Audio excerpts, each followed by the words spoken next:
Just a little bit of proof that I might belong here since I'm not associated with the right university at the moment.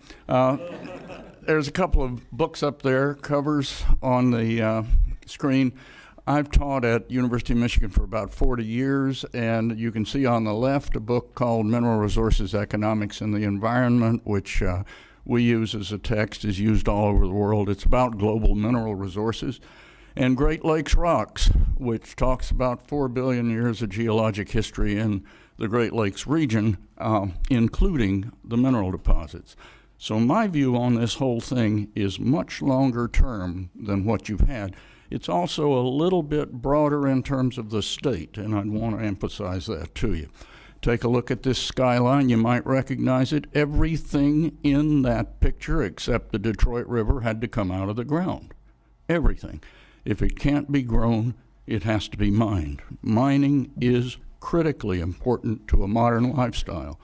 Every year, you personally are responsible for the removal of 37,000 pounds of material from the earth to support your own personal lifestyle. Your cell phone has 70 elements in it. Every one of them had to be dug out of the ground. So you can't escape it. You're in this. All right, so you want to recycle. You don't want to mine.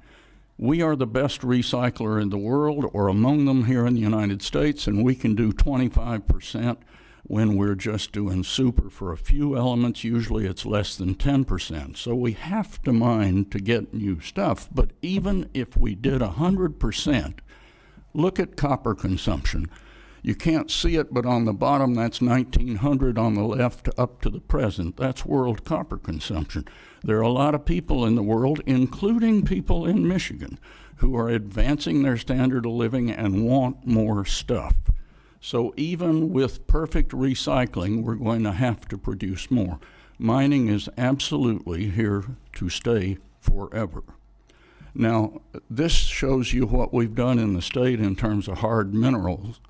The value of production, about 2.6 billion years. That's in 2013, the last year for which we have numbers. Number 9 in the 50 states. The red squares are aggregate operations, gravel, sand and gravel, crushed stone, that sort of thing. They're all over the state. Notice that we're not just talking the UP here. The stars are mining operations of various types, and let me just show you what some of those are. This will be real fast. Here's some of the sand operations. Now these are past and present.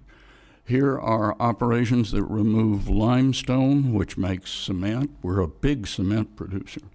Salt, gypsum, potash, magnesium, bromine, sulfur. You can even go into a salt mine under Detroit. Keweenaw copper, nothing going on right now, but $60 billion in today's value, and there's a lot of copper left in the ground there. And as you know, we already heard, we're one of the largest iron mining regions in the world. We're small in relation to the Mesabi Range, and we've got to keep fighting Minnesota. We don't want them to take over. And finally, there's base metal mines. We've heard a little bit about the Eagle Mine, which is an excellent operation. The Back 40, you may be aware of, is a prospect that's being evaluated. I want to close by reminding you, as has been pointed out, mines are exhausted. Now, a lot of people say, well, if we're going to exhaust it, why don't we mine it at all? Well, I ask you, if you're going to have to eat dinner because your lunch runs out, why are you even eating lunch? I mean, it's an illogical line of thinking. Now, we have to find new deposits.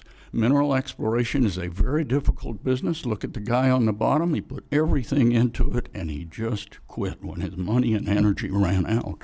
The guy on the top might make it. I don't know, but it's a long-term business. We are in it for the long term. We should be thinking generations. We have to keep the mining industry going. And in order to do that, there are a few suggestions. But just notice that map on the right with the green areas. We're a unique state in many senses. We're very large, and we have a lot of publicly controlled land, which is easy access for mineral exploration and that sort of thing. So we're likely to be doing it far into the future. Thank you very much.